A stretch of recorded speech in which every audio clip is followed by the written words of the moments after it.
Okay. नमस्कार. महाराष्ट्र राज्य उच्च व तंत्र शिक्षण विभाग, महाराष्ट्र माहिती तंत्रज्ञान सहायता केंद्र, सॅटर्डे क्लब ग्लोबल ट्रस्ट यांच्या संयुक्त विद्यमाने आयोजित करिअर कट्टा या उपक्रमांतर्गत सुरू असणाऱ्या उद्योजक आपल्या भेटीला या कार्यक्रमामध्ये आपणा सर्वांचं सहर्ष स्वागत. आज आपल्याला मार्गदर्शक म्हणून लाभलेले आहेत माननीय स्वप्नील काबरा सर. तर स्वागत आपलं. थँक्यू. ते मॅनेजिंग डायरेक्टर आहेत कीर्ती मॅनेजमेंट सोल्युशन्स प्रायव्हेट लिमिटेडचे. तर त्यांच्याकडूनच जाणून घेऊयात काय आहे कीर्ती मॅनेजमेंट प्रायव्हेट सोल्युशन, त्याचं वर्क कसं चालतं, त्यांचा जीवन प्रवास आणि त्यांना ह्या उद्योगच का सुरू करावासा वाटला ह्याविषयी माहिती. तर मी सरांना अशी विनंती करेन सर मार्गदर्शनाला सुरुवात करावी. नमस्कार, मी स्वप्नील काबरा, कीर्ती मॅनेजमेंट सोल्युशन्स प्रायव्हेट लिमिटेड आणि स्टेपटॉप कन्सल्टन्सी प्रायव्हेट लिमिटेड या दोन माध्यमातून आम्ही उद्योजकांना व्हॅल्यू क्रिएशन मध्ये हेल्प करतो. Project management, project finance, industrial promotion, subsidies यामध्ये आम्ही काम करतोय. तर आमच्या क्लायंट्सना आम्ही सजेस्ट करतो भांडवल कसं उभा करायचं, उद्योग कुठे सुरू करायचा, बिझनेस स्ट्रक्चर कसं असायला पाहिजे, प्रोप्रायटरी असायला पाहिजे, प्रायव्हेट लिमिटेड असायला पाहिजे की तुम्ही पार्टनरशिप फॉर्म केली पाहिजे. अशा विविध गोष्टींवर आम्ही क्लायंट्सना सजेस्ट करतो. सेटअपसाठी लागणारे सगळे लायसन्सेस आणि बिझनेस स्टार्ट झाल्यानंतर लागणारे सगळे कंप्लायन्सेस हे बिझनेसमॅन कसे हँडल करू शकतील यात आम्ही त्यांची मदत करतो. तर उद्योजकांनी फक्त कोर कॉम्पिटन्सी जे त्यांचा बिझनेस आहे त्याच्यावर फोकस केलं पाहिजे, हा आमचा ध्येय आहे.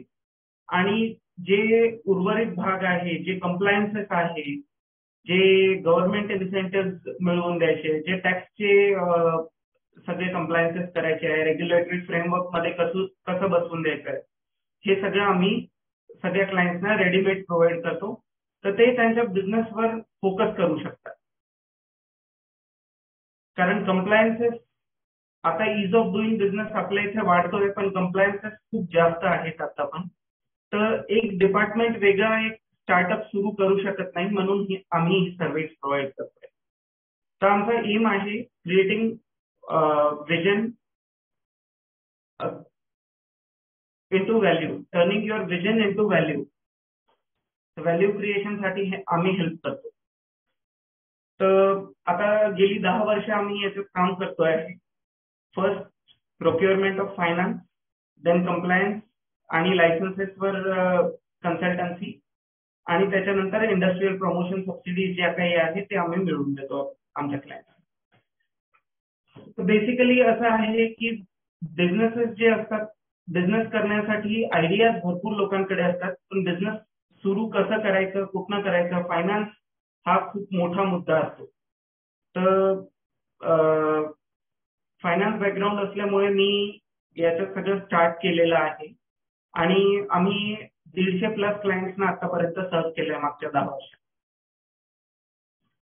तर आता बेसिकली बिझनेस बद्दल एक थोडंसं डिस्कशन करूयात आपण. एंटरप्रेनर जे म्हणतो आपण त्याची एज ओल्ड डेफिनेशन काय आहे? एंटरप्रेनर कोण आहे? जो लँड, लेबर आणि कॅपिटल हे सगळं त्याच्याकडे असतं आणि तो आपल्या युनिक वेनी लँड, कॅपिटल आणि लेबर यूज करून व्हॅल्यू क्रिएट करतो. हा एंटरप्रेनर झाला, हा बिझनेसमॅन झाला. एज ओल्ड डेफिनेशन हीच होती. नेहमी असं असायचं की ज्याच्याकडे लँड, कॅपिटल आहे तो लेबर हायर करून बिझनेस करू शकायचा. क्लासिक एक्झाम्पल्स आहेत, सगळ्यांनी तसंच केलंय, कॅपिटल जमा करा आणि बिझनेस करा, जे आताही ट्रू आहे. पण आता बघा तुम्ही, जसं IT कल्चर येतोय आणि सगळे बिझनेसेस चेंज होत आहेत, त्याच्यामध्ये लँड आणि कॅपिटलचं एवढं फार योगदान नाही जेवढं आधी असायचं. आधी असं होतं की कॅपिटल आहे तर बिझनेस करू शकतात, कॅपिटल नाहीये तर बिझनेस होणारच नाही. आता मात्र तसं नाही. कॅपिटल असेल तर निश्चितच खूप लवकर बिझनेस स्टार्ट करू शकतात. स्वतःचं कॅपिटल आहे, तुम्ही डे 1 पासून तुमचा बिझनेस स्टार्ट करू शकता. बस एक चांगली आयडिया पाहिजे आणि त्याला इम्प्लिमेंट कसं करायचं याचं एक रोड मॅप पाहिजे तुम्हाला. पण आता जर आपण रिसेंट बिझनेसेस जर बघितले तर आयडियाजवर तुम्ही बिझनेसेस करू शकताय. कॅपिटल इन्फ्लोचा तुम्हाला कधी प्रॉब्लेम येणार नाही. चांगला आयडिया एकदा इम्प्लिमेंट करून दाखवा, तुम्हाला लोक धावून येतील तुम्हाला कॅपिटल देण्यासाठी आणि त्याच्यात आम्ही सुद्धा तुमची हेल्प करू. तर एक एक्झाम्पल जर घ्यायचं झालं तर एज ओल्ड बिझनेस काय होता की जर तुम्हाला हॉटेल उघडायची आहे, आता हॉटेल बिझनेस आहे, ट्रॅव्हल अँड टुरिझम मध्ये तुम्हाला काही करायचं आहे, तर आधी तुम्ही लँड घ्या, लँडवर कन्स्ट्रक्शन करा, कन्स्ट्रक्शन केल्यानंतर इंटिरियर करा, इंटिरियर झाल्यानंतर किंवा त्याच्या आधी तुमची मार्केटिंग करा की लोक तिथे येऊन राहते, तर ऍडव्हर्टाइजमेंट वगैरे सगळं तुम्हाला करावं लागायचं. आता जे आहे ती थोडंफार बिझनेसचा जो व्यवस्थापन आहे तो बदललेला आहे.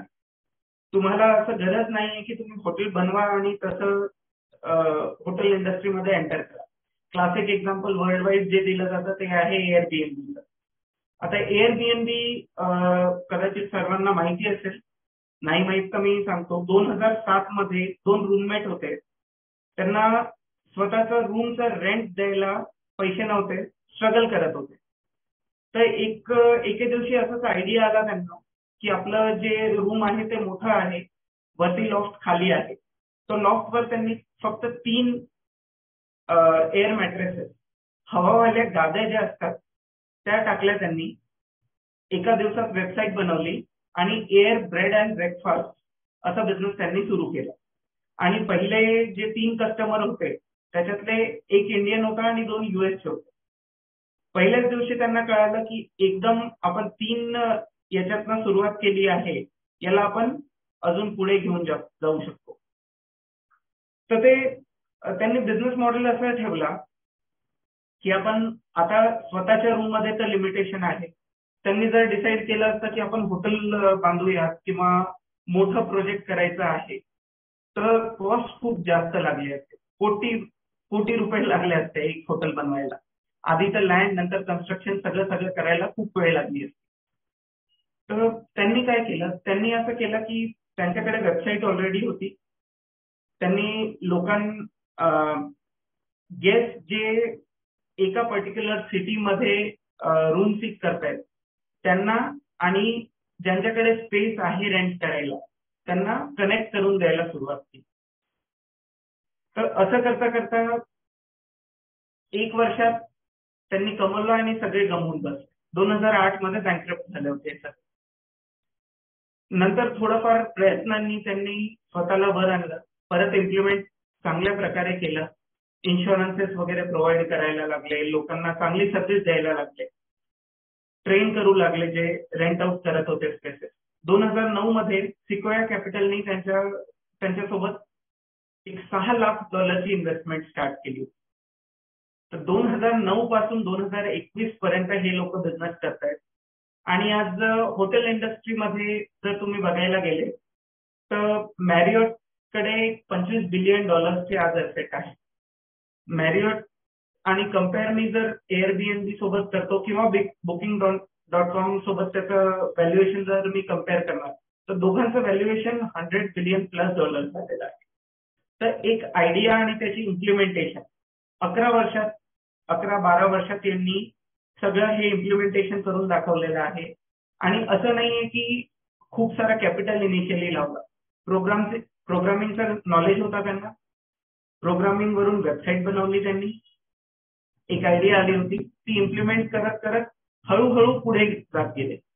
आता $600,000 आपल्यासाठी खूप मोठी अमाऊंट आहे, पण जर $100 बिलियन आज आपण व्हॅल्युएशन बघतोय तर याच्यात खूप जास्त व्हॅल्यू त्यांनी क्रिएट करून जातो. अजून एक क्लासिक एक्झाम्पल आहे बिल गेट्सचं. आज मायक्रोसॉफ्ट ही $2 ट्रिलियन व्हॅल्युएशनची कंपनी आहे.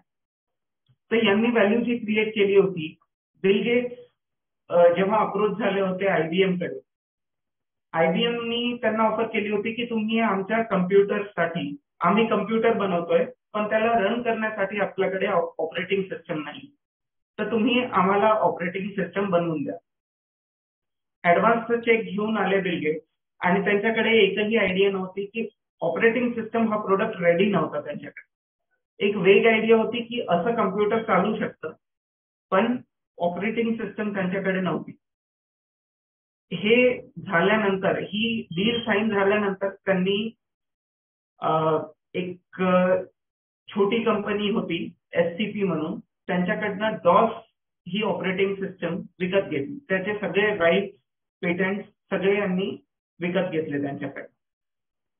आणि आता जर तुम्ही बघायला गेले तर $2 ट्रिलियन व्हॅल्युएशन आहे. IBMचे हार्डली 125 बिलियनचा काही व्हॅल्युएशन असेल. तर सांगण्याचं तात्पर्य हे आहे की जर तुम्हाला व्हॅल्यू क्रिएट करता येत असेल तर तुम्ही ऍक्च्युअल प्रोडक्ट पेक्षा जास्त बिझनेस करू शकता, जास्त व्हॅल्यू क्रिएट करू शकता. तर एअरबीएनबीचा तोच एक्झाम्पल आहे. आता उबर बघा, तुम्ही ओला बघा. उबर आणि ओला एकही टॅक्सी ओन करत नाही, पण लिडिंग कंपनीज आहे इंडिया आणि वर्ल्ड वाईड. तर अशा प्रकारे एक आयडियावरनं या लोकांनी बिझनेस स्टार्ट केले. तर आता आपण बाहेरचे एक्झाम्पल घेतले. इंडियामध्ये काही एक्झाम्पल्स आहेत. इंडियामध्ये सगळ्यात चांगले एक्झाम्पल्स आहेत फ्लिपकार्टचे. फ्लिपकार्टमध्ये सचिन आणि विनी बन्सल यांनी फक्त ऑनलाईन सेलिंगचा बिझनेस स्टार्ट केला होता. आज बिग बिलियन डे एका दिवसात 1 बिलियन रुपीजचा हे सेल करतायत. तर खूप मोठी गोष्ट आहे आणि within a short span of time. आपल्याकडे जी पॉप्युलेशन आहे इंडियामध्ये, पर्टिक्युलरली डेमोग्राफी जी आहे, आपल्याकडे कस्टमर बेस खूप स्ट्रॉंग आहे. तर इंडियामध्ये बिझनेस आयडिया जर तुमचा चांगला असेल, इम्प्लिमेंट करायचं जर तुमच्याकडे माध्यम असेल, तर तुम्ही स्केलेबिलिटीचा इश्यूज नाहीये. तुम्ही कितीही व्हॅल्यू क्रिएट करू शकता, कितीही वेल्थ क्रिएट करू शकता. इंडियाचे अजून एक्झाम्पल्स द्यायचे झाले तर मेक माय ट्रिप आहे, दीप कालरा. झोमॅटो दीपेंदर गोयल आणि पंकज चड्ढा म्हणून आहेत. ओलाचे भविष अग्रवाल आणि अंकित पाटील यांनी सगळ्यांनी काहीतरी आयडिया स्टार्ट केली होती. पैसे कोणाकडे एवढे जास्त नव्हते, पण जसं जसं बिझनेस ग्रो होत गेला, लोकांनी त्यांच्याकडे इन्व्हेस्ट करायला सुरुवात केली. आता इन्व्हेस्टमेंट कसे घ्यायचे त्याच्यावर पण आपण बोलूया. इंडियामध्ये आता हे कसं आहे की एक नॉन टँजिबल बिझनेस आहे. टँजिबल बिझनेसचा आयडिया एक्झाम्पल द्यायचं झालं तर धीरूभाई अंबानी. धीरूभाई अंबानी एक पेट्रोल पंप अटेंडंट म्हणून काम करत होते. स्वतःचं कॅपिटल जमा केलं, छोटासा एक 350 स्क्वेअर फीटचा ऑफिस सुरू केलं आणि तिथनं रिलायन्स इंडस्ट्रीज त्यांनी उभी केली. तर असं आहे की आयडिया इम्प्लिमेंटेशन चांगला असेल तर तुम्ही कुठेही सक्सीड होऊ शकता. तर त्याच्यासाठी आम्ही तुम्हाला हेल्प करतो की तुमचा आयडिया पेपरवर कसा आणायचा. फायनान्शियली बघा, आयडिया असा आहे, पण आयडिया भरपूर लोकांकडे असते, पण ती पेपरवर फायनान्शियली वायबल होऊ शकत नाही. तर त्याच्यासाठी आम्ही तुम्हाला हेल्प करतो. आणि ती आयडिया बँकर्स बरोबर किंवा व्हेंचर कॅपिटलिस्ट बरोबर किंवा जे प्रायव्हेट इक्विटी वाले आहेत त्यांच्याकडे आम्ही पिच करायला तुम्हाला हेल्प करतो. तर असं आहे की सक्सेसफुल बिझनेसचे एक्झाम्पल्स आपण घेतले आहेत. अनसक्सेसफुल बिझनेस जे आहे त्यांचं एक क्लासिक एक्झाम्पल आहे जनरल मोटर्स. आता कार मॅन्युफॅक्चर करून विकणे हे खूप सोपी गोष्ट आहे. म्हणजे सोपी गोष्ट फायनान्स वाईज, की तुम्ही काहीतरी पार्ट्स मॅन्युफॅक्चर करतायत, त्याच्यात स्वतःची मार्जिन ऍड करतायत आणि सेल करतायत. म्हणजे जर 10 लाखात तुमची गाडी बनत असेल तर एक 10% मार्जिन 11 लाख करून तुम्ही डिस्ट्रीब्युटरला सेल करताय. डिस्ट्रीब्युटर मार्जिन लावून पुढे सेल करतोय. तर प्रत्येक गाडी विकण्यामागे तुम्हाला 1 लाख रुपये प्रॉफिट असला पाहिजे. पण जर जनरल मोटर्सचं आपण एक्झाम्पल घेतलं, US मधला सर्वात मोठा कार मॅन्युफॅक्चरर तो बँकरप्ट झाला. का झाला? Due to bad financial management.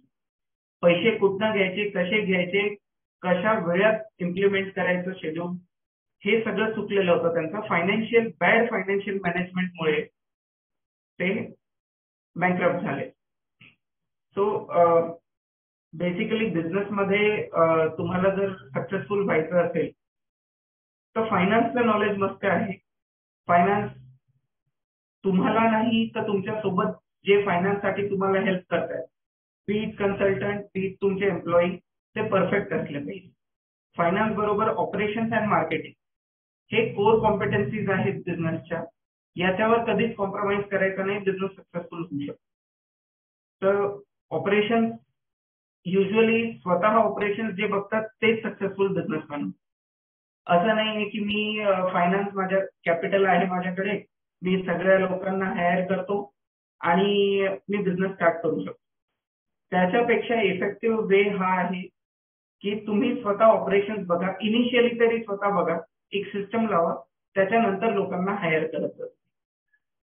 तर तसं इम्प्लिमेंटेशन होऊ शकतो. फायनान्स आणि मार्केटिंग तुम्ही कधीही हायर करू शकता, पण ऑपरेशन स्वतः केलेले कधीही चांगले. आता आम्ही जे क्लायंट्सना हेल्प करतो, ऑपरेशन तुम्ही करताय, फायनान्स मी हेल्प करणार आणि मार्केटिंग आपण दोन्ही मिळून करू शकतो, किंवा तुमच्याकडे जे ऑपरेशन बघतात त्यांच्याकडे मार्केट एक्सप्लोर करण्याचे ऑप्शन भरपूर असतात. तर आम्ही आमच्या क्लायंट्सना हेल्प करतो टू प्रोक्युअर फायनान्स. आधी तुम्हाला बिझनेससाठी कॅपिटल लागतोय. आता आपण जसं डिस्कस केलं की कॅपिटल खूप सारा घेऊन बिझनेस करायचं असं काळ राहिलेलं नाही, कारण कॅपिटलची कॉस्ट खूप जास्त आहे आज. आधी तसं नव्हतं, कॅपिटल आणि लँड असल्याशिवाय तुम्ही बिझनेस करू शकत नव्हतं. आता लँड, छोटीशी लँड तुम्ही घ्या किंवा रेंटवर तुम्ही कुठे ऑफिस सेटअप करा आणि तुम्ही बिझनेस स्टार्ट करू शकता. तर आता भांडवल उभं कसं करायचं, त्याचे काय वेज आहेत ते आपण डिस्कस करूया. त्याच्यात आम्ही तुम्हाला हेल्प करू शकतो. ज्यांना बिझनेस करायचा आहे, मी नेहमी आमच्या क्लायंट्सना सांगत असतो, बिझनेस करायचा किंवा त्याला ग्रो करायचं, याच्यासाठी तुम्हाला कॅपिटल कमी पडणार असं कधीच होत नाही. कॅपिटल आजच्या जागी उद्या भेटेल तुम्हाला, जस्ट पेशन्स पाहिजे आणि तुम्हाला तुमच्या आयडियावर खूप कॉन्फिडन्स पाहिजे.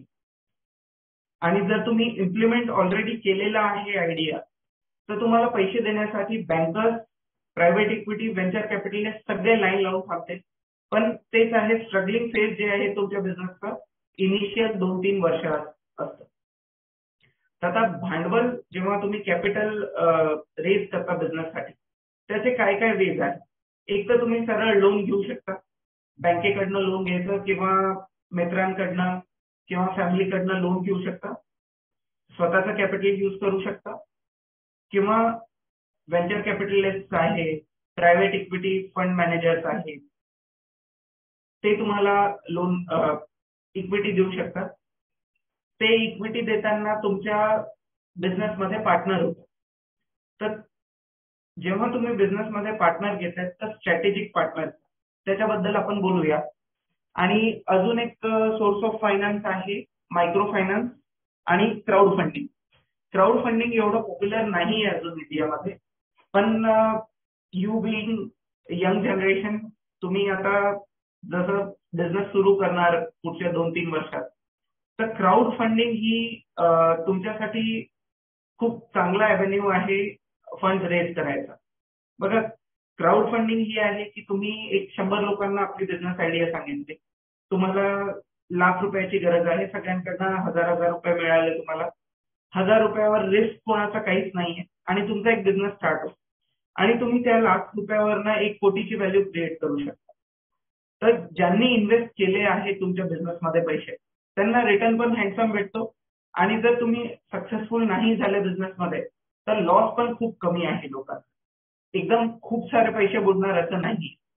तर क्राऊड फंडिंगसाठी जो रेग्युलेशन वगैरे आहे, अजून इंडियामध्ये तेवढं आलेलं नाहीये, पण तुम्ही सगळे याच्यावर एक्सप्लोअर करू शकता की तुम्ही क्राऊड फंडिंग प्लॅटफॉर्म बनवून द्यायला इंडियामध्ये किती कशा प्रकारे मदत करू शकता.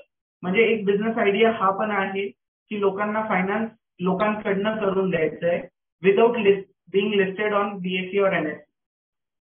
आता रिलायन्सचे शेअर तुम्ही घेऊन त्याच्यात पार्टनर होऊ शकता, पण माझं कृती मॅनेजमेंट सोल्युशन्स प्रायव्हेट लिमिटेड आहे किंवा स्टेपटॉप कन्सल्टन्सीज प्रायव्हेट लिमिटेड आहे, याच्यात तुम्हाला इन्व्हेस्ट करायला काही आता स्कोप नाही. तर हे रेग्युलेटरी फ्रेमवर्क अजून गव्हर्नमेंटनी पण याच्यावर विचार सुरू आहे, पण काही केलेलं नाही. तर this is a good opportunity apart from cryptocurrency, जे आपण ब्लॉकचेन बद्दल रोज वाचतोय. बिटकॉइन आता $60,000 पुढे गेलेला आहे. तर या एकदम नीच सेगमेंट जे आहे, जे टेक्नॉलॉजी उद्याचा बिझनेस शेपअप करणार आहे, याच्यात पण तुम्ही कॉन्सन्ट्रेट करून काहीतरी बिझनेस आयडिया शोधून काढू शकता. तर जेव्हा तुम्ही लोन किंवा प्रायव्हेट इक्विटी घेताय, तर सगळ्यात काळजी घ्यायला पाहिजे की तुम्ही कसं कोणाकडनं घेताय. खूप इम्पॉर्टंट आहे. आता रिलायन्सला जर पैसे पाहिजे होते तर ते मार्केटमध्ये गेले असते, आयपीओ काढला असता. इंडियामध्ये रिलायन्सचा आयपीओ निघाल्यानंतर लोकांना काही सुचत नाही, लोक पैसे टाकतात. हे रिलायन्सला पण माहिती. रिलायन्स पॉवरचा आयपीओ आला होता 2007 मध्ये. त्यांनी स्वतःच्या रेड हेरिंग प्रॉस्पेक्टस मध्ये लिहिलेलं आहे की आमचं प्रोडक्शन 2015 पर्यंत स्टार्ट होणार नाही. 8 वर्ष आम्ही काहीच करणार नाहीये. लोकांनी रेकॉर्ड ओव्हर सबस्क्रिप्शन करून शेअर घेतले. शेअर पहिल्या दिवशीच कोलॅप्स झाला, कारण रेव्हेन्यूज नव्हते. तर रिलायन्सचा एवढा ब्रँड नेम आहे की ते पैसे इंडियामध्ये रेज करू शकतात. पण त्यांनी फंड्स कोणाकडनं घेतले? त्यांनी गुगलला इन्व्हेस्ट करायला लावलं, त्यांनी फेसबुकला इन्व्हेस्ट करायला लावलं, त्यांनी स्ट्रॅटेजिक पार्टनरशिप केली, त्यांनी कॉम्पिटिशन सोबतच पार्टनरशिप करून टाकली आहे आणि त्यांना स्वतःच्या कस्टमर बेसचा एक चंक दिलेला आहे. तर फ्रॉम होम कोणाकडनं तुम्ही कॅपिटल घेताय हे खूप इम्पॉर्टंट आहे.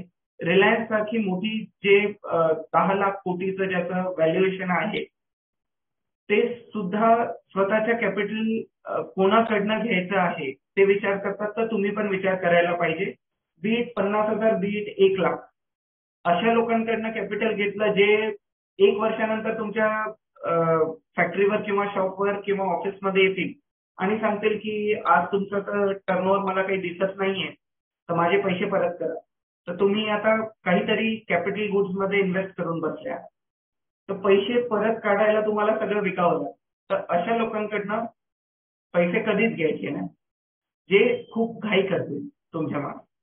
असे बरेच एक्झाम्पल आहे कोणाकडनं घ्यायचे आणि कोणाकडनं नाही घ्यायचे. तर ती प्लॅनिंग साठी आम्ही तुम्हाला हेल्प करतो. आणि पैसा तुम्हाला पाहिजे, पण किती वर्षासाठी पाहिजे तो पण खूप इम्पॉर्टंट आहे. तुम्हाला 3 वर्षासाठी पाहिजे आणि तुम्ही 5 वर्षासाठी लोन घेतला आहे, तर तुम्हाला 2 वर्षाचा इंटरेस्ट उगाच वाया जातो. तर तुम्ही ते प्लॅनिंग आधी केलं पाहिजे की किती वर्षात आपल्याला मिळून जाईल. थोडंफार इकडं तिकडं चालतं, पण एकदम 5 वर्षासाठी पाहिजे आणि 10 वर्षाचा लोन घेऊन बसलात असं करू. आणि सगळ्यात मोठा मुद्दा आता आहे इंटरेस्ट रेटचा. आता तुम्ही वाचत असाल, आरबीआय नेहमी रेपो रेट कमी कमी कमी करत गेलंय आणि इंडियामध्ये लोएस्ट रेट ऑफ इंटरेस्ट वर आपण पोहोचलोय. सिडबी तुम्हाला प्रायोरिटी सेक्टर लेंडिंग मध्ये 4.5% लोन देतो. तुम्हाला होम लोन भेटत नाही 6.5च्या खाली, आणि सिडबी बिझनेस साठी तुम्हाला 4.5% लोन देतो. तर 4.5% जर तुम्हाला लोन भेटला आणि तुमचा इम्प्लिमेंटेशन चांगला आहे, तुमच्याकडे कस्टमर्स आहे, तर तुमचा बिझनेस खूप लवकर ब्रेक इव्हन पॉइंटला पोहोचेल. तर रेट ऑफ इंटरेस्ट जे आहे ते या मार्केटमध्ये 10%च्या वर जायला नको, असं खात्री करून घ्या जर लोन घेतायत. तर लोन घेताना काळजी घ्यायची रेट ऑफ इंटरेस्ट, टेन्युअर आणि कोणाकडनं घेताय. आता कोणाकडनं लोनसाठी फ्रेंड्स, फॅमिली, बँक्समध्ये पब्लिक सेक्टर बँक येतात, प्रायव्हेट सेक्टर बँक येतात. तर पब्लिक सेक्टर बँक खूप लिनियंट असतात, त्याच्यामध्ये एंट्री थोडी किचकट असते. प्रायव्हेट बँक तेवढ्या लिनियंट नसतात डॉक्युमेंट वाईज, पण एंट्री खूप लवकर होते. तर ते तुम्हाला गेज करायचं आहे की तुमचं एम काय आहे, किती लवकर तुम्हाला पाहिजे फंडिंग. तसं तुम्ही प्रायव्हेट बँक किंवा पब्लिक सेक्टर बँकला अप्रोच करू शकता. तर आणि लोनसाठी तिसरं माध्यम जे कधीच स्टार्टअपनी त्या मार्गाने गेले नाही पाहिजे, ते झालं प्रायव्हेट लोन आणि एनबीएफसी. एनबीएफसी जे आहे नॉन बँकिंग फायनान्शियल कंपनी ज्या आहेत त्यांचा रेट ऑफ इंटरेस्ट 10 पासून सुरू होतो आणि 24 ते 36 पर्यंत जातो आणि ते हिडन चार्जेस असतात, भरपूर काही काही असतात आणि ते बिझनेसला ग्रोथ जेव्हा होते बिझनेस तेव्हा ते सपोर्ट करतात, पण जेव्हा तुमचा डाऊनफॉल होतो तर ते एकदम हात काढून घेतात आणि रिपेमेंट लवकर करण्याचा प्रयत्न करून घेतात तुमच्याकडे. तर त्याच्यामुळे बिझनेस खूप डिस्टर्ब होतो. तर इनिशियल स्टार्टअप्सनी एनबीएफसीज आणि प्रायव्हेट लोनसाठी कधीच जायला नाही पाहिजे याची तुम्ही काळजी घ्या. कारण लोन तुम्हाला 2 महिन्यानंतर भेटलं, 3 महिन्यानंतर भेटलं पब्लिक सेक्टर बँकमध्ये, तर तुमची गाडी हळू सुरू होणार पण चांगल्या पद्धतीने रन होणार. पुढे काही प्रॉब्लेम आले तरी बँकर तुम्हाला समजून घेऊ शकतो.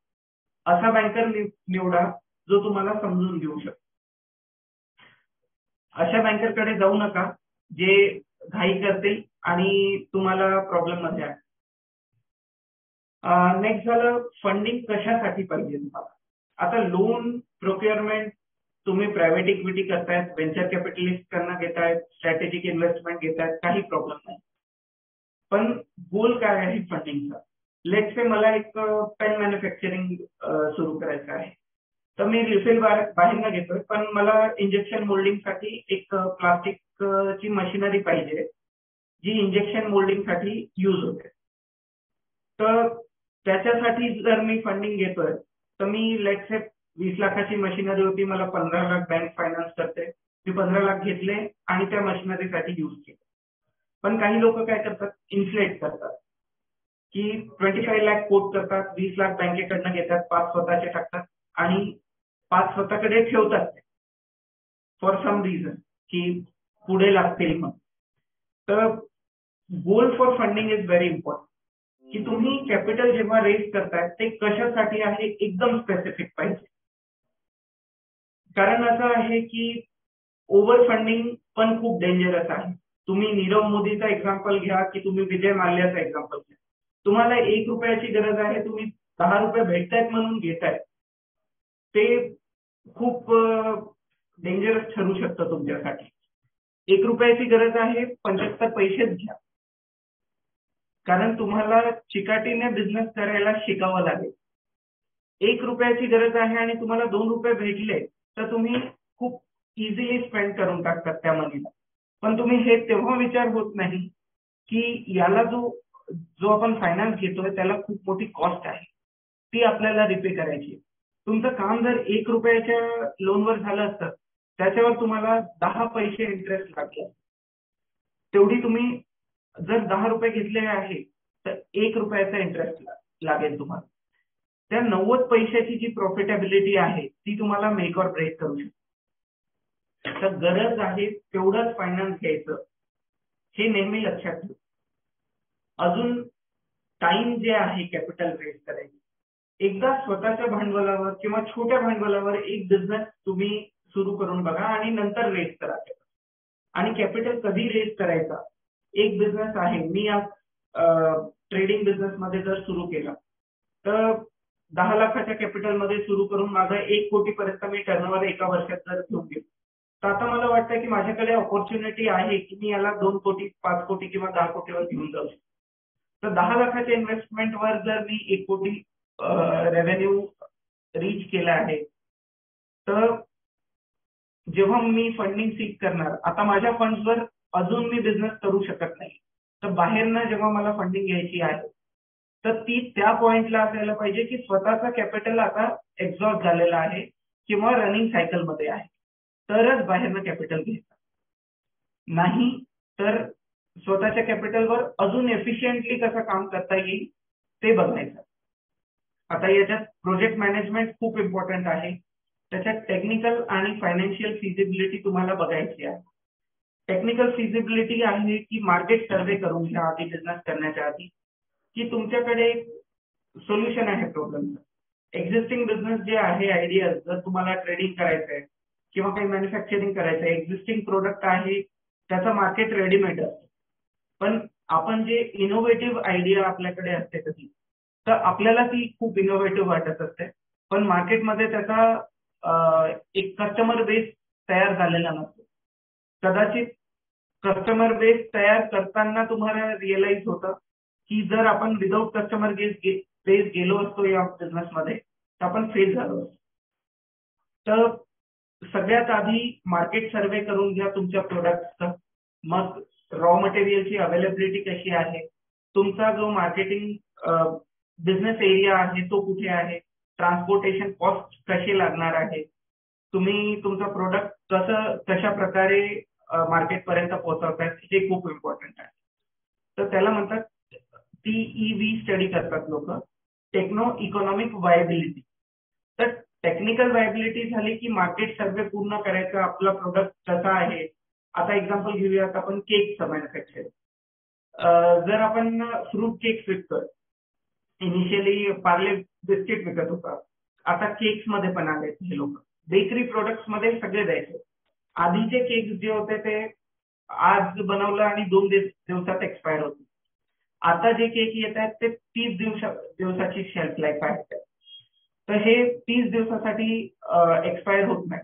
तर हे टेक्निकली त्यांनी स्वतःच्या प्रोडक्टला असं डेव्हलप करत आणलं.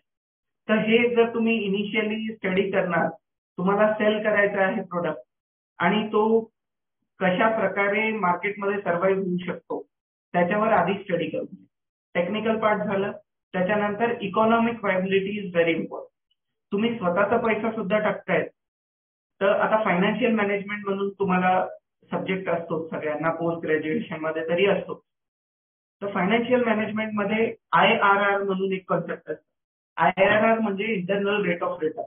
तुम्ही स्वतःचा पैसा टाकतायत किंवा इक्विटी दुसऱ्याकडनं घेऊन टाकतायत किंवा लोन घेतायत, याच्यासाठी तुम्हाला रेट ऑफ तुम्ही किती ROI जनरेट करणार आहात, रिटर्न ऑन इन्व्हेस्टमेंट किती असणार आहे, ते फर्स्ट हँड तुम्हाला पहिल्या दिवशी काढून ठेवावं लागेल जर तुम्हाला प्रायव्हेट इक्विटी पाहिजे. पण प्रायव्हेट इक्विटी जरी नसेल, गरज नसेल, स्वतःकडे पैसा आहे, तरी या स्टडीज करून ठेवा. कारण तुम्हाला उद्या जाऊन असं होईल की रिटर्न ऑन इन्व्हेस्टमेंट तुमचा 5% आहे. 1 कोटी लावले आणि 5 लाख रुपये वर्षाला तुम्हाला मिळत आहेत. तर त्याच्यापेक्षा तुम्ही बँकेकडे गेले असते किंवा NSC नॅशनल सेव्हिंग सर्टिफिकेट घेतले असते तर 6% तुम्हाला रिटर्न भेटतात. तर स्वतःचं कॅपिटल, लेबर, टाइम सगळं देऊन जर तुम्हाला लोअर रेट ऑफ रिटर्न मिळत असेल तर फर्स्ट हँड त्या बिझनेसला करू नका. 1 कोटी टाकून 5 लाख कमवायचे कधी ते नसेल, त्याच्यापेक्षा जास्तच तुम्ही कमवलं पाहिजे. आणि सगळ्यात महत्वपूर्ण मुद्दा रेझिंग कॅपिटल, की तुम्ही कॅपिटल रेज करताना खर्च खूप होतो. वेळ, टाइम, मनी दोन्ही जातात आणि ती कॉस्ट आपण कन्सिडर करत नाही. रेट ऑफ इंटरेस्ट आपण कन्सिडर करतो, पण रेट ऑफ इंटरेस्ट मग डॉक्युमेंटेशन चार्जेस असतात, मॉर्गेज चार्जेस असतात, वेगवेगळे बँकिंगचे प्रोसेसिंग चार्जेस असतात, तुमचे कन्सल्टंट जे आहेत ते काहीतरी घेतात. तर या कॉस्ट इग्नोर होतात. तर त्या इग्नोर न करता पहिल्या दिवशी ती कॉस्टिंग बाजूला काढायला पाहिजे की या कॉस्टिंगवर आपल्याला ही लोन परवडणार आहे. या सगळ्यांमध्ये कृती मॅनेजमेंट सोल्युशन्स आणि स्टेप ऑफ कन्सल्टन्सी तुम्हाला हेल्प करू शकतात. आणि या बिझनेसमध्ये आता जर तुम्हाला वाटत असेल की तुम्ही लेंडर्स आणि बिझनेसमॅन यांना जर जुळवून देऊ शकता, काही त्याच्यामध्ये इनोव्हेटिव्ह करू शकता, तर यू आर मोस्ट वेलकम. खूप चांगली फील्ड आहे. प्रायव्हेट इक्विटी आणि क्राऊड फंडिंग इंडियामध्ये एवढं एक्सप्लोर नाही आहे अजून तरी. तर माझं असं मत आहे की यंग जनरेशननी या बिझनेसमध्ये यावं आणि काहीतरी इनोव्हेटिव्ह सोल्युशन प्रोव्हाइड करायला पाहिजे. आता अजून एक सेगमेंट आहे आमच्या बिझनेसचं, इंडस्ट्रियल प्रमोशन सबसिडी. आता कसं आहे, बिझनेस स्टार्ट करायला इंडियामध्ये गव्हर्नमेंट तुम्हाला खूप पुश करते की तुम्ही बिझनेस स्टार्ट करा, तुम्ही एम्प्लॉयमेंट जनरेट करा आणि त्याच्यासाठी आम्ही तुम्हाला इन्सेंटिव्ह देऊ. तर आता जे आपण कॉस्ट बघितली कॅपिटलची, आता साधारणतः 6 ते 10% तुम्हाला रेट ऑफ इंटरेस्ट लागेल बिझनेस लोन घ्यायचं म्हटलं. तर असं आहे की गव्हर्नमेंट तुम्हाला खूप सारे इन्सेंटिव्ह देते, तुम्हाला बिझनेस स्टार्ट करण्यासाठी सीड फंडिंग पण देते. तर आपण काही स्कीम्स बद्दल डिस्कस करूया. तुमच्यासाठी जे आता भावी बिझनेसमॅन आहेत ज्यांना बिझनेस स्टार्ट करायचे त्यांच्यासाठी पीएमईजीपी आणि सीएमईजीपी या स्कीम खूप इम्पॉर्टंट आहेत. जर तुम्ही 50 लाखापर्यंत भांडवलचा बिझनेस स्टार्ट करायचा आहे तुम्हाला 50 लाखाच्या खाली, तर तुम्हाला government chief minister employment generation प्रोग्रामच्या अंतर्गत तुम्हाला गव्हर्नमेंट लोन अवेल करण्यासाठी पण हेल्प करते. तुम्हाला स्वतःचा कॅपिटल फक्त 5 ते 10% टाकायचं. 50 लाखाच्या कॅपिटलसाठी तुम्हाला 5 लाखामध्ये बिझनेस स्टार्ट करू शकतात. स्पेशल कॅटेगरीमध्ये जर असाल, वुमन एंटरप्रेन्योर असाल, तर 5 लाखामध्ये तुमचा बिझनेस 2.5 लाखामध्ये तुमचा बिझनेस सुरू होईल. तर तुमचा इन्व्हेस्टमेंट 2.5 लाख, त्याच्यावर तुम्ही 50 लाख रुपये कॅपिटलचा बिझनेस करू शकता.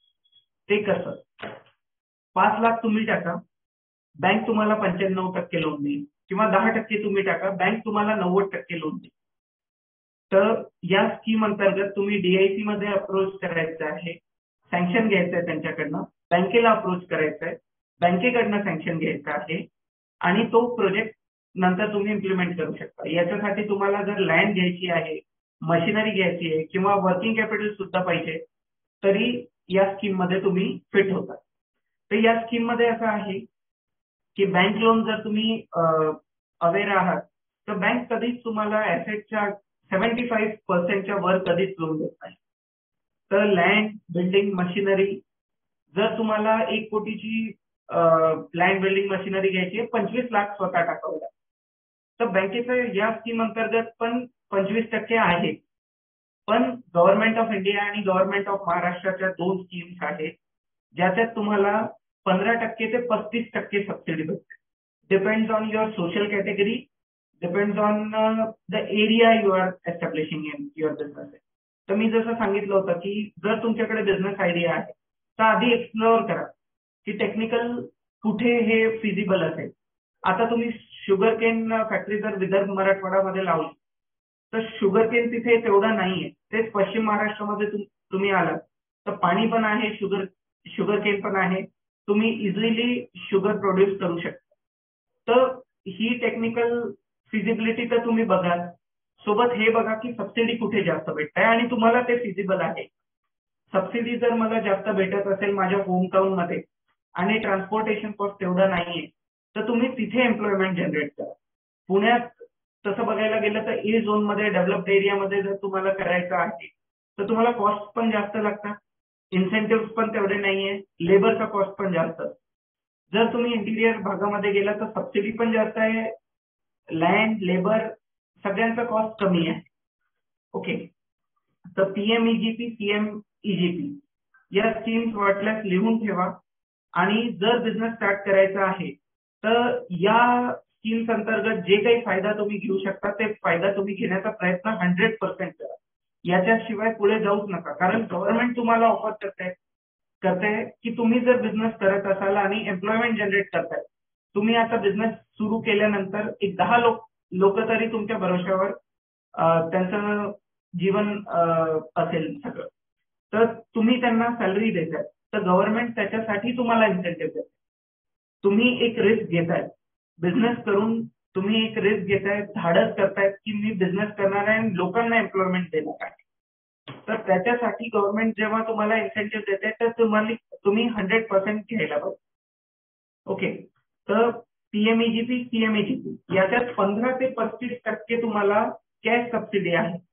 म्हणजे तुम्ही आता 5 ते 10% स्वतः टाकले, 90% बँकेने दिलेला आहे आणि जी तुमची उर्वरित रक्कम आहे, जी 25% तुम्हाला मीट करायची होती, ती गव्हर्नमेंट बँक अकाउंट मध्ये, लोन अकाउंट मध्ये डायरेक्टली पे करेल. म्हणजे तुम्हाला 60 ते 75% रिपेट करायचं आहे लोन. एक 15 ते 35% लोन तुमचं गव्हर्नमेंट भरून देणार आहे. ते 1 ते 1.5 वर्षात युजली येऊन जातं.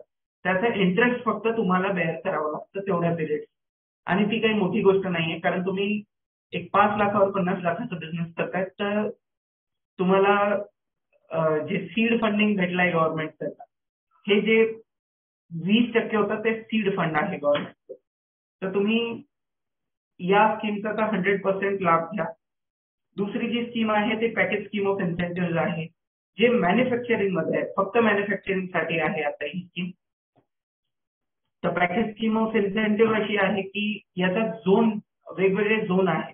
तुम्ही कुठलाही मॅन्युफॅक्चरिंग सुरू करा, ए झोन मध्ये तुम्हाला बेनिफिट नाहीये, बी झोन मध्ये 30%, सी झोन मध्ये 40%, डी झोन मध्ये 50% आणि डी प्लस झोन मध्ये 60%. इमॅजिन करा तुम्ही 1 कोटीचा बिझनेस केला, 1 कोटी इन्व्हेस्ट केले स्वतःच्या बिझनेस मध्ये आणि गव्हर्नमेंट तुम्हाला 60 लाख रुपये रिफंड देते डी प्लस झोन मध्ये.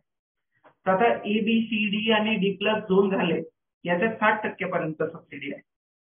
जे विदर्भ, मराठवाडा, धुळे, रत्नागिरी आणि सिंधुदुर्ग आहे, इथे 80% सबसिडी आहे. तर इमॅजिन 10 वर्षात तुम्हाला 8% करून गव्हर्नमेंट तुमचं सगळं कॅपिटल परत देईल. तर विदर्भ, मराठवाडा, धुळे, रत्नागिरी आणि सिंधुदुर्ग मध्ये जे काही स्टुडंट आहेत, लक्षात ठेवा तुम्हाला 80% परत भेटतात. तुम्ही कुठलाही मॅन्युफॅक्चरिंग सुरू करा, काहीही लेवलचं असू द्या. तुम्ही 1 कोटी टाकताय किंवा 1500 कोटी टाकताय किंवा 10 लाख टाकताय किंवा 5 लाख टाकताय. आता स्वतः बिझनेस जर करतायत तर इनिशियली या गोष्टींवर फोकस करा की आपले पैसे, लँड, बिल्डिंग, मशिनरी याचे पैसे आपल्याला परत भेटतायत, गव्हर्नमेंट तुम्हाला देणार आहे. ते कोणत्या फॉर्म मध्येही असू द्या, ते तुम्हाला परत भेटतायत, तर तुमचं ब्रेक इव्हन लवकर होईल. तर त्या स्कीम गाईडलाईन्स वाचा. काही लागत असेल तर माझं ईमेल आयडी शेअर करतो मी इथे, तुम्ही त्याच्यावर कॉन्टॅक्ट करू शकता. आणि 80% पर्यंत आलो होतो. 80% नंतर आता नो इंडस्ट्री डिस्ट्रिक्ट आणि नक्सलिझम अफेक्टेड एरियाज असे नोटिफाईड केले गव्हर्नमेंटनी आणि ऍस्पिरेशनल इंडस्ट्रियल डिस्ट्रिक्ट असे नोटिफाय केले. त्याच्यात येतं हिंगोली, वाशिम, गडचिरोली, उस्मानाबाद, नंदुरबार या 5 डिस्ट्रिक्ट मध्ये काहीही सेटअप करताना तुम्हाला 100% सबसिडी असेल. प्रत्येक वर्षी 10% सबसिडी येईल ऑन युअर कॅपिटल इन्व्हेस्टेड. तर 1 कोटीचा बिझनेस केला तर 1 कोटी परत येतील 10 लाख रुपये करून पुढच्या 10 वर्षासाठी. तर अशा स्कीम्स जर गव्हर्नमेंटनी तुम्हाला दिलेल्या आहेत तर बिझनेस रन करायला तुम्हाला जी कॉस्ट लागणार होती ती 10 वर्षात तुमचा प्लांट पूर्ण फ्री होऊन जाईल असं आहे. आणि त्याच्यात ऍडिशनल इन्सेंटिव्ह आहेत. फूड मध्ये जर तुम्ही काही करताय, ऍग्रिकल्चर रिलेटेड जर काही आहे तर आपल्या इथे सगळ्यात जास्त इन्सेंटिव्ह आहेत. ऍग्रो रिलेटेड मध्ये प्रायमरी, सेकंडरी, टर्शरी. तुम्ही गहू घेऊन त्याचं जर पीठ करून जरी विकताय तर ते प्रायमरी मॅन्युफॅक्चरिंग मध्ये येतं. किंवा तुम्ही फ्रूट घेऊन ज्युसेस बनवताय किंवा फ्रूट घेऊन तुम्ही पल्प बनवून विकताय, तर याच्यासाठी पण तुम्हाला इन्सेंटिव्ह देते government up to 100% of your project. तर जेव्हा आपण फंडिंग सिक्युअर करायला जातो तर हे खूप मोठी गोष्ट आहे की आम्हाला पैसे गव्हर्नमेंटच देणार आहे, तर तुमचा पैसा 100% निघेल पुढच्या 10 वर्षात, प्रोव्हाइडेड आम्ही बिझनेस केलं तर. हे सगळे प्रोडक्शन लिंक्ड इन्सेंटिव्ह आहेत. आता PLI स्कीम्स तुम्ही बऱ्याच बघितल्या असेल. आता कोरोना नंतर जी ऑटोमोटिव्ह इंडस्ट्री आहे ती पूर्णपणे कोलॅप्स झालेली होती, ऑलमोस्ट कोलॅप्स झाली होती. तर त्यांना प्रोडक्शन लिंक इन्सेंटिव्ह PLI म्हणून स्कीम दिलेली आहे गव्हर्नमेंटनी, ज्याच्यात तुम्ही जेवढं जास्त प्रोडक्शन कराल तेवढे जास्त तुम्हाला इन्सेंटिव्ह देण्यात येईल. ओके. तर हे पॅकेज स्कीम ऑफ इन्सेंटिव्ह मध्ये 100% पर्यंत तुम्हाला परत भेटू शकतात पैसे. आणि त्याच्या व्यतिरिक्त ते कशा फॉर्म मध्ये भेटतात? एक तर स्टॅम्प ड्युटी वेवर आहे, नंतर SGST. आता GST जेव्हा तुम्ही पे करतात त्याच्यात एक कॉम्पोनंट असतो SGST, एक कॉम्पोनंट असतो CGST. CGST तर जाणारच, SGST वेव ऑफ होईल किंवा रिफंड भेटेल. नंतर 5% इंटरेस्ट सबवेन्शन आहे. आता असं आहे की इंटरेस्ट तुम्ही जर 10% घेतला आहे, बँकेकडनं लोन जर 10% घेतलाय तर 5% गव्हर्नमेंट तुम्हाला रिफंड करेल. तर ते आहे. इलेक्ट्रिसिटी ड्युटीचा एक्झम्पशन आहे, पॉवर टॅरिफ सबसिडी आहे 50 पैसे पर युनिट, म्हणजे ते पण पॉवर बिल सुद्धा तुमचं कमी होईल. तर या स्कीम मध्ये बसण्यासाठी एलिजिबिलिटी जी आहे ती काहीच नाहीये, फक्त तुम्ही बिझनेस रन करण्यासाठी इच्छुक पाहिजे. आणि PMEGP, CMEGP जे होतं त्याला तुम्ही 10th पास पाहिजे. 10th पास पाहिजे आणि बिझनेस करण्याचं रिस्क घेण्याची तयारी पाहिजे. आणि सर्वात मोठी गोष्ट या पॅकेज स्कीम ऑफ इन्सेंटिव्ह मध्ये की तुम्हाला जेव्हा लँड घ्यायची आहे तर आता 6% तुम्हाला स्टॅम्प ड्युटी पे करावी लागते पुण्यात. तर सी, डी प्लस आणि नो इंडस्ट्रियल डिस्ट्रिक्ट जे आहे त्याच्यात ही स्टॅम्प ड्युटी वेवर आहे. मग आपण कॉस्ट ऑफ लोन डिस्कस केलं होतं तेव्हा मॉर्गेज चार्जेस असतात, मॉर्गेजसाठी स्टॅम्प ड्युटी असते, ते स्टॅम्प ड्युटी सुद्धा एक्झाम्पशन करून भेटते तुम्हाला. तर स्टॅम्प ड्युटी तुम्हाला कुठेही भरण्याची गरज नाही पॅकेज स्कीम ऑफ इन्सेंटिव्ह मध्ये. सी, डी आणि डी प्लस आणि त्याच्या पुढच्या झोन्स मध्ये ए आणि बी मध्ये तर भरावीच लागेल. तिथे पण एक्झाम्पशन आहे IT आणि बायोटेक्नॉलॉजी सेक्टरसाठी. तर जर तुम्ही बायोटेक्नॉलॉजी आणि IT मध्ये काही करताय तर तिथे पण तो एक्झाम्पशन आहे. आणि जर तुमचा बिझनेस काही वर्षात मोठा झाला आणि तुम्हाला असं वाटलं की BSE किंवा NSE वर आपण लिस्ट करूया, रिलायन्स सारखा आपला पण शेअर विकला गेला पाहिजे, तर तुम्ही जेव्हा लिस्टिंग करणार त्याच्यात पण 6 लाखापर्यंतचे एक्सपेन्सेस तुमचे रिइम्बर्स होतात गव्हर्नमेंटकडनं. तर असं खूप वेगवेगळ्या स्कीम्स आहेत. CM मुख्यमंत्री अन्न प्रक्रिया योजना आहे. फूड रिलेटेड जर तुम्ही काही करताय तर सगळ्या स्कीम्स थ्रू एकदा गो थ्रू करा तुम्ही आणि त्याच्यानंतर बिझनेस सुरू करा, निश्चितच तुम्ही सक्सेसफुल व्हाल. तर आता बघा असं आहे की सबसिडीज बद्दल मी बोललो. सबसिडीमध्ये फूड प्रोसेसिंग मध्ये पण 100% पर्यंत सबसिडी जाऊ शकते. Even if you are in C and D zone. Naxalism affected areas वगैरे सगळं वेगळं आहे. 2 स्कीम्स मिळून तुम्ही घेऊ शकता आणि सगळं गव्हर्नमेंट अप्रूव्ड असतं. आणि अजून सेक्टर फूड बद्दल बोललोय आपण, बाकी मॅन्युफॅक्चरिंग बद्दल बोललोय. टुरिझम मध्ये जर तुम्ही हॉटेल किंवा ॲग्रो टुरिझम काही करत असाल तिथे पण 100% सबसिडी आहे आणि ती 5 वर्षातच परत येते. पण त्याची फिजिबिलिटी स्टडी आधी करायला पाहिजे, कारण कधी कधी ही सबसिडी जी आहे ती युटिलाइज होत नाही तेवढी, कारण 5 वर्ष खूप छोटा पिरियड आहे. तर तुम्ही जेव्हा इन्व्हेस्ट करताय थोडंसं लक्ष देऊन इन्व्हेस्ट करा. अजून टेक्सटाईल मध्ये आपल्याकडे चांगल्या सबसिडीज आहेत. इलेक्ट्रॉनिक्स मध्ये 100% सबसिडी आहे. टेक्सटाईल मध्ये कॅश सबसिडी आहे. फूड प्रोसेसिंग मध्ये कॅश सबसिडी आहे. तर याच्यासाठी काहीही तुम्हाला जर लागत असेल तर निश्चितच आम्ही हेल्प करूया. आणि अजून काही क्वेश्चन्स असतील तुमचे तर प्लीज सेंड करा. मॅम. Yes sir. चॅटबॉक्समध्ये काही प्रश्न आहेत का? हां तर पहिला प्रश्न घेऊयात आपण. पहिला प्रश्न असा विचारलेला आहे की 50 लाखापर्यंत जे आपण प्लांट बद्दल माहिती दिली त्याच्यासाठी 10% अमाऊंट आपण इन्व्हेस्ट करायची आहे, पण ज्यावेळी बँक आपल्याला रेडी करावी लागते DIC ला ऍप्लिकेशन देत असताना, तर मोस्ट ऑफ दी केसेसमध्ये बँक रेडी होत नाही. जर नवीन उद्योजक असतील आणि 1-2-3 वर्ष जर जुना बिझनेस असेल तर ते 50 लाखापर्यंत प्रपोजल एक्सेप्ट करत नाही बँक. तर त्याच्यासाठी काय करता येऊ शकतं असा एक प्रश्न आलेला आहे. बघा, बँक जर रेडी होत नसेल तर वेगळी गोष्ट असं आहे की बँकरला आपल्याला कन्व्हिन्स करावं लागेल आणि तुम्हाला ती सबसिडी भेटते तर आपण अदर वे राऊंड जाऊ शकतो. सबसिडीसाठी आपण एलिजिबल आहोत तर बँकेकडनं आधी आपण DIC मध्ये अप्रुव्हल घेऊया आणि नंतर बँकेकडे जाऊ. बँकरला कन्व्हिन्स करणं हे तर पर्याय, त्याच्याशिवाय तर तुमच्याकडे पर्यायच नाही. बँकरला कन्व्हिन्स करणं खूप इम्पॉर्टंट आहे. त्याच्यासाठी फिजिबिलिटी स्टडी जी तुम्ही देताय, प्रोजेक्ट रिपोर्ट जे ऑनलाईन तुम्हाला भेटतात ते डाउनलोड करून जाऊ नका. प्रोजेक्शन चांगले घेऊन जा, ऍक्च्युअल घेऊन जा. टेक्निकल व्हायबिलिटी जी आहे तुमची ती चांगल्या प्रकारे बँकरला एक्सप्लेन करा. कोणताच बँकर तुम्हाला नाही म्हणणार नाही याच्यासाठी. तर DIC मधनं जा किंवा DIC मध्ये नंतर जा. तुम्ही जर प्रोजेक्शन चांगले केलेले असतील आणि कॉन्फिडेंटली तुमचा बिझनेस प्रपोजल मांडताय तर बँकर नाही म्हणणार नाही. आणि अशा बऱ्याचदा केसेस होतात.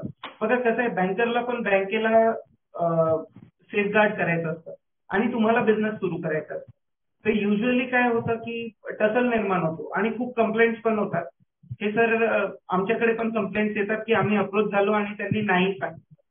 तर नाही काय सांगितलं, त्यांना काहीतरी रिझन द्यावं लागतं सर. नाही सांगायला रिझन द्यावं लागतं. तर तो रिझन जो आहे तो आपण एलिमिनेट केला पाहिजे आपल्या फिजिबिलिटी स्टडी. तर प्रोजेक्ट रिपोर्ट जेव्हा घेऊन जातायत, ऑनलाईन डाउनलोड केलेला प्रोजेक्ट रिपोर्ट घेऊन जाऊ नका. स्वतः त्याच्यात टाइम इन्व्हेस्ट करा, एक्सपर्ट ओपिनियन घ्या आणि त्याच्यानंतर प्रेझेंट करा. निश्चितच तुमचं काम होईल.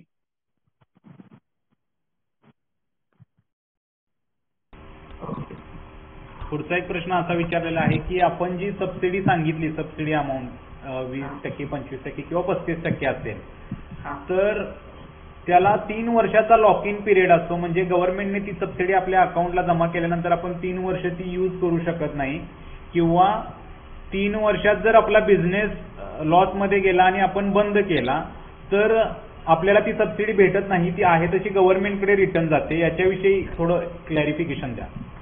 करेक्ट आहे. बघा, मी तुम्हाला जे सांगतो आता, पॅकेज स्कीम ऑफ इन्सेंटिव्ह जी होती ती 10 वर्ष जर तुम्ही बिझनेस कंटिन्यू करता आहे तरच आहे. जर बिझनेस फेल होत असेल तर आपल्याला आधीपासून थोडंसं सेफगार्ड करायचं आहे, गव्हर्नमेंटला पण बँकेला पण. आता जेव्हा तुम्ही गव्हर्नमेंट एवढी रिस्क घेते तुमच्यावर की 100% हे कवर्ड आहे CGTMSE मध्ये, तुम्हाला काही कोलॅटरल द्यायचं नाहीये, तर बिझनेस तुमच्यावर रिस्क घेत आहे. गव्हर्नमेंट पण रिस्क घेते, बँक पण रिस्क घेते.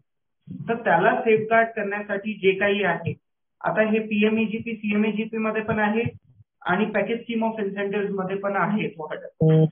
तर आपण जे बघतोय आता, आपण पॉझिटिव्ह वेनी बघतोय. म्हणूनच जी फिजिबिलिटी स्टडी आपल्याला करायची आहे, तर युजली अकाउंटिंगचे जे स्टुडंट्स आहेत त्यांना माहिती असेल की कन्झर्वेटिव्ह अप्रोच आपण करून चालतो. तर कन्झर्वेटिव्ह अप्रोच मध्ये काय सांगतात की इन्कम जी आहे, तुम्ही प्रोजेक्ट जेव्हा करताय, इन्कम सगळ्यात कमी प्रोजेक्ट करतात आणि एक्सपेन्सेस जास्त प्रोजेक्ट करतात. तर तसं तुम्ही जर केलं तर प्रोजेक्ट तुमचा फेल जाणार नाही. तर लॉसेस येणार हा part and parcel of business आहे, पण ते तुमच्यामुळे नाहीये. तर काही प्रॉब्लेम तुम्हाला होणार नाही आणि बिझनेस कंटिन्यू करायचा आहे. आता 3 वर्षानंतर जर काही लॉसेस येत असतील, जसं आपण बघितलंय Airbnb बँकरप्ट झालं होते, तरी सुद्धा त्यांनी आता $100 बिलियन व्हॅल्युएशन गाठलेलं आहे. लिस्टेड कंपनी आहे ती आता. तर तसं सगळ्यांना अप्स अँड डाऊन्स येतात, पण गव्हर्नमेंट बिझनेस जे कंटिन्यू करतात त्यांनाच इन्सेंटिव्ह देणार, बिझनेस बंद करणाऱ्यांना तर इन्सेंटिव्ह तसे भेटतात.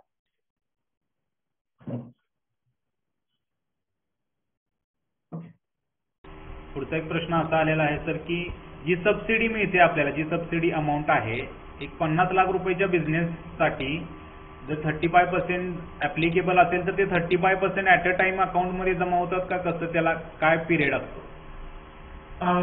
आता डिपेंड करतं तुमच्या कोणत्या स्कीम मध्ये तुम्ही घेतलेला आहे. जर PMEGP CMEGP वन टाइम होतं, त्याच्यात 2 इन्स्टॉलमेंट पण करून येऊ शकतात. मग कॅश सबसिडी जी मुख्यमंत्री अन्न प्रक्रिया योजनेची आहे ती 25-25 लाख करून 2दा येणार तुमच्याकडे. 1.5 कोटीच्या प्रोजेक्टसाठी 50 लाखाचा कॅप आहे, तर ती 2दा येते. किंवा आता स्कीमवर डिपेंड करतं आणि तुमच्या बिझनेसवर कुठे आहे आणि स्कीम मध्ये फंड किती आहेत त्याच्यावर त्याचा टाइम फ्रेम अवलंबून असतो. पण एकदा तुम्हाला एलिजिबिलिटी सर्टिफिकेट भेटला की तुम्ही एलिजिबल झाले, गव्हर्नमेंट तुम्हाला ते पैसे देणार.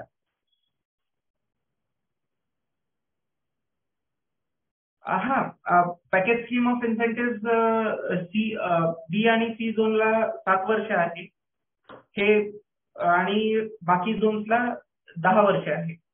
तर subsidy amount divided by number of years, प्रत्येक वर्षी तेवढं येत. नाही, ते फक्त पॅकेज स्कीम ऑफ इन्सेंटिव्ह साठी सांगतो जी 100% सबसिडी आहे. ओके. नेक्स्ट क्वेश्चन घेऊया सर. नेक्स्ट क्वेश्चन असा विचारलेला आहे की इलेक्ट्रिक शॉपसाठी दुकान गाळा परचेस करायचा आहे, तर त्याच्यासाठी कोणती स्कीम ऍप्लिकेबल होऊ शकते का? बघा, जर ट्रेडिंग आहे तर ट्रेडिंग मध्ये फक्त PMEGP अंडर तुम्हाला भेटेल. तर PMEGP मध्ये एकदा तुम्ही ट्राय करू शकता आणि तिथे वर्किंग कॅपिटल मिळेल तुम्हाला आणि टर्म लोन पण. तर PMEGP च्या अंडर जो लोन असतो त्याला तुम्हाला कंपोजिट लोन पण घेऊ शकता, टर्म लोन पण घेऊ शकता, वर्किंग कॅपिटल लोन पण.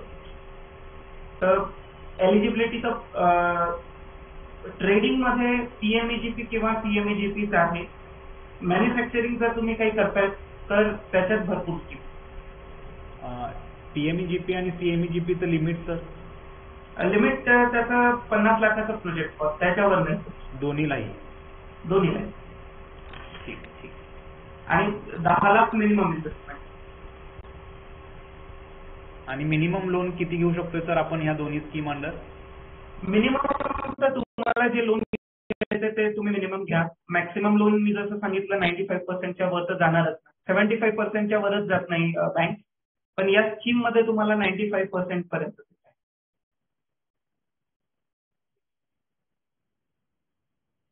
ओके,